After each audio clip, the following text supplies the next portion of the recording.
Are you aware of the level of impact that ADHD has on your money? Because I wasn't for the longest time. I wasn't aware of how many ways it was impacting my money, the number of causes, and the true level of the impact. That's why in this episode, we are going to go through 5 reasons that ADHD is messing with your money. I'm Shane G. I'm an ADHD money coach, and I'm the host of ADHD Dollars, the podcast that helps ADHDers come together as a community to improve our relationship with money, reduce the stress, and hopefully, with a little bit of luck, get wealthier and more financially successful in the process. So, the 5 reasons, and these are not all the reasons, but I need to keep my episode length reasonable, that ADHD is messing with your money. And the 5 we're going to cover today are time blindness, impulsive spending, executive dysfunction, object permanence, and the shame spiral. All of these 5 impact in different ways with some overlap in the types of impacts they cause, but they all are kind of profound and very disruptively impactful to how we manage our money. So let's take each in turn, starting with time blindness.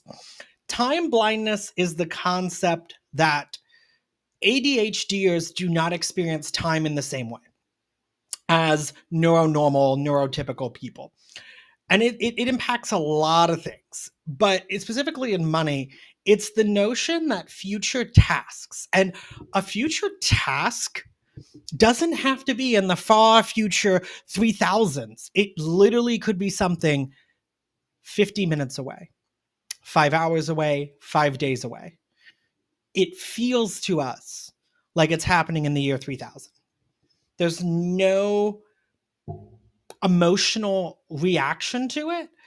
There's no feeling of urgency. There's no feeling of importance. So we do nothing. We literally can't bring ourselves to do something. Not the same as laziness. It's not the same as procrastination. Our brain doesn't recognize the importance of it, so it doesn't trigger any feeling that creates urgency or importance. So we do nothing. When you think about this in terms of money, when it comes to managing your finances and managing your money, there's a lot of things that have dates associated with them that happen on a cycle. Most bills are monthly, right? Maybe quarterly, a few that are yearly. But for the most part, you're talking about something that has to be done 12 times a year on a specific date. And that's just one of many, right? Each credit card, your mortgage, your rent, electric, water, sewer, all of these things. And it's common for people to say, oh, well, you just put an auto pay. Well, auto pay works if your income is sufficiently enough higher than your normal expenses that it can handle your variable expenses suddenly having a minor spike, right? So bills like electric and whatever your heating fuel is, natural gas, oil, or maybe it is electric, see spikes, right?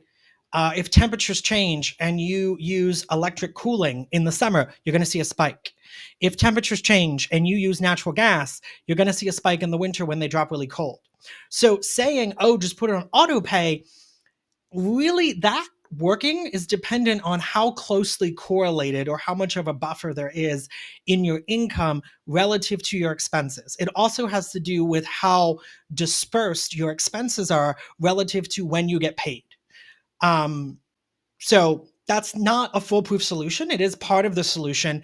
And I think a great starting point for ADHDers is get all of your set amount bills, like your mortgage, your rent, in most towns, your trash, onto auto pay. Okay. Assuming your income is regular. And that's the other thing to keep in mind. Not everyone works in a salaried job where every paycheck is the same that they can just plan on. If you're a salesperson with a commission, if you work at a restaurant and get tips, if you are hourly, right? and it can go up and down, then it makes it much harder to just put things on autopilot and let autopay do it for you. I wish that worked for everyone. But two quick tweaks that you can do here are: one, I call it the bills checklist. So you literally create a checklist in your phone, works really well, that lists all of your monthly bills. And then what you do is each week you go in and you check off the bills that have been paid or should have been paid. So you need to put in the date each month, the day, 12th, 1st, 5th, 10th, that it should be done. And if you hit a point that you didn't check off a bill as being paid that should have been paid, then you need to follow up on that. You're also looking ahead a week, right? So the things for next week, go in and make sure something has been set up to pay them. If it hasn't, schedule it, right? And this can help you. The other thing that can help you is email reminders. But again, you need to get them close to when the bill is due. So if you have the chance to control the frequency, you really want them about the day before. That way, it's gonna feel more urgent and create more of a sense of urgency. Okay. So that's time blindness and its impact with not paying bills on time because it doesn't feel urgent. The next one, impulsive spending. So ADHD brains are deficient in dopamine, which means they constantly are craving dopamine, and nothing gives it a bigger dopamine hit than buying something. So everyone that makes a purchase gets a dopamine hit and a good positive feeling from it. But that feeling has a much stronger impact on you when your brain is deficient on dopamine to begin with, right? Think of it this way. When you drink water, if you take a sip of water after sitting inside in the AC all day when you've regularly had access to water, it feels one way. When you drink water after you just spent 3 hours at the amusement park walking around in 92-degree temperature with high humidity, and you haven't had water in the last 3 hours since you first got there and had a water before you went in, that sip of water feels very different, even though it's the exact same thing. So even though neurotypical and neuronormal people also experience impulsive shopping, this dopamine deficiency makes its I'll call it addictiveness for ADHD people all the more powerful, right? And the other thing about it that's a little different for ADHD people is in some cases, it's the act of buying it that gives us a satisfaction. It's not even the stinking thing. The thing gets there and it just sits. It sits because of object permanence, which we'll talk about in a little bit, but it sits there. You don't even open it. But you got the dopamine hit from buying it, right? So this one is very personable for me. And as I talked about in an earlier episode, not so much that I engage in regular impulsive spending, but my husband is probably, he could teach a master class in impulsive spending. So I actually have learned a lot more about it because I can sit there objectively and watch it happen to him from his ADHD, then I would have awareness of it, even if I experienced it myself, because it's different when you see someone else doing it than when you sit there and try to watch yourself doing something. So the impulsive spending is going to be one of the hardest to stop. And the first thing that I think is important is recognizing that you're never going to entirely stop it because even neuronormal people do it. However, what can happen is we get it under control to the point that it is not interrupting our larger enjoyment of life and our larger positive progress towards other financial and money goals. Two quick tips. One, delete those saved payment methods. We want to add as much friction between you getting the impulse and you actually buying something. Even if that extra step only stops you 10% of the time, that's progress. That's valid progress and it's very effective. So the next one is add to list. So if you commonly add to cart, instead of adding to cart, we are going to add to list. So a lot of places have shopping lists. You're going to add it to the list. And you're going to say, oh, I'm going to buy that for myself. You're going to leave it on the list for 24 hours, longer if you can. But at first, it might be 24 hours. And over time, you get longer. So first, it might be, I'm going to buy that for myself tomorrow. Then you're going to go to, I'm going to buy that for myself when I get paid. We want to add time in. If when that time is up, you still want it, go ahead and buy it. But it has taken the impulsivity out of it and given our brain a hold. And because you're telling yourself when you add it to the list, I'm going to buy this for myself, I'm so excited, you in a lot of cases can still trigger the dopamine hit and that excited feeling without having to actually get the item. Now, if it's you actually want the item and that's what you're excited about and it's not just a dopamine hit, you're still going to buy it and that's okay. We're trying to get out the times that it's pure impulse, not you actually wanting or needing this item. Third, we are at executive dysfunction. And executive dysfunction is really the core of what ADHD is, not this, oh, you can't focus and you're hyper. We'll talk more about that in some other episodes, but this is where you know what to do, but the executive function of your brain, that's the function that says, hey, we need to achieve X. Here's the 10 steps we have to do to get there, doesn't function normally. So there literally is times you say something like, oh, I need to take out the trash, but your brain is literally not able to or not giving you the steps that says, go get a trash bag, go collect the trash from the 6 cans in the house, tie the bag together, take the bag out back, put it in the trash bin, right? The task doesn't have to be complicated for your executive dysfunction to not want to give you the necessary steps to make it happen. And even tasks that seem very simple still can require a high number of steps that have to be thought through to execute, right? So I think this one happens to me quite a bit. And there'll be something I'm working on the computer that I want to do. I've done it before. I've done it many times before. But all of a sudden, I sometimes can't even remember the name of the app or the program that I used to record it. So when I first started recording this podcast, I literally could not remember the name of the web-based software that I used to record the video and the audio. I literally had to go ask ChatGPT. I remembered it started with a T. What are names of online video sites that start with a T? It gave me a list. I took a name that I thought was it, searched my email, and found it. Right? Like, that's part of executive dysfunction. It can impact memory. There's some other memory things going on there too. But if you can't even remember that, and you have to go through 6 steps just to get to the website you need to be at, how much brain power and energy have you already spent before you've even gotten to the core task? Tweak here is what we call habit stacking. And what that means is don't pay one bill and then move on.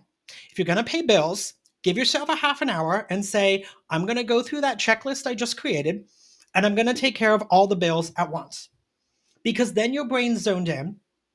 It just did those 6 steps and it's a lot easier for it to repeat it because the executive functioning doesn't have to recreate it. You're just in muscle memory at that point, right? The other thing is what they sometimes call body doubling, which is having someone else there to help keep you moving forward and accountable. So whether that's a friend, whether it's a partner, or I believe there's some websites now that actually do this. I got to look into that and try to pull some of those resources together for you as well. The fourth is object permanence. Out of sight, out of mind is what describes this. To the ADHD brain, if it can't see it and tangibly connect to it, it's not something it does. So this can be forgotten subscriptions, lost of goals, missing bills, because you put them in the bill pile, but that bill pile isn't somewhere that you see on a regular basis. So the whole concept of bills just floats away, right? This happened to me recently. I got the letter from the DMV saying I needed to renew my car registration. I put it right over here outside of view of the camera next to my desk because Oh, that means I'm going to do something with it. I looked at it several times. I saw there was a letter there, but it didn't trigger that I had to do it. For it to actually be object permanent, I would have needed to put it right in front of this computer screen so it blocked me from something else or forced me to really see it and engage with it. So I ended up renewing my car registration about a month late. Luckily, I didn't get pulled over, and luckily, I didn't get charged an extra fee when I went and renewed it online. So luckily, no ADHD tax there. And finally is the shame spiral. And this one can be the worst because it amplifies all of the previous four. This is where when you make one mistake, no matter how small, it's a mistake that cost you, I don't know, $1.25 in interest, right? You paid a bill 2 days late, didn't really trigger a late fee, but you got charged interest for 2 days. $1.25 in interest, but it feels like you just spent an entire month's salary in interest because of the mistake. That's not what happened, but that's how it feels. The emotion is so intense. The feeling so intense of shame and guilt, and it feels personal, like a personal character flaw and failure. And this one makes the problem worse because it feels so strong, the emotion, that you can't bring yourself to engage with your money. So something that you missed a payment, if you paid it now, it would cost you $1.25. You don't engage with it. It's now 60 days late. It's docked your credit. There's an extra late fee, and it's $20 in interest, right? Real world thing that can happen with the same shame spiral. What you have to do here is don't treat the failure as a mistake. It's a learning experience. It's feedback, right? And if that doesn't help you, if a friend told you about this, like literally look in the mirror, play this back to yourself, but act like you're your best friend. You know, Susie, Bob, whatever their name may be, act like you're them, saying it to yourself, and repeat to yourself what you would tell them. Or if you really need to, call up a friend and say, hey, I just did something stupid. I just need you to help me talk down from it because I feel like it's major and and it probably isn't. And see how you'd react and realize it's probably not that big. The other thing is remind yourself it's the ADHD, it's not you, it's not a personal character flaw. So these have been 5 of some of the more common ones that ADHD is messing with your finances, with some really quick tips. More tips to come in future episodes, but the biggest thing here is you have a disease, right? You have ADHD. That's not an excuse. That's medical, okay? You can't change that. You can't wish away the dopamine deficiency. You can't wish away the executive dysfunctioning. You can learn to cope. You can learn to put in the right processes and systems to help you overcome it, but they are not personal flaws. Don't let them make you feel like it is. Don't feel guilty about it. It's just part of your life living with ADHD. If you found this episode helpful, please go ahead and follow, subscribe, or whatever that button says on your preferred podcasting platform so you can catch us for the next one.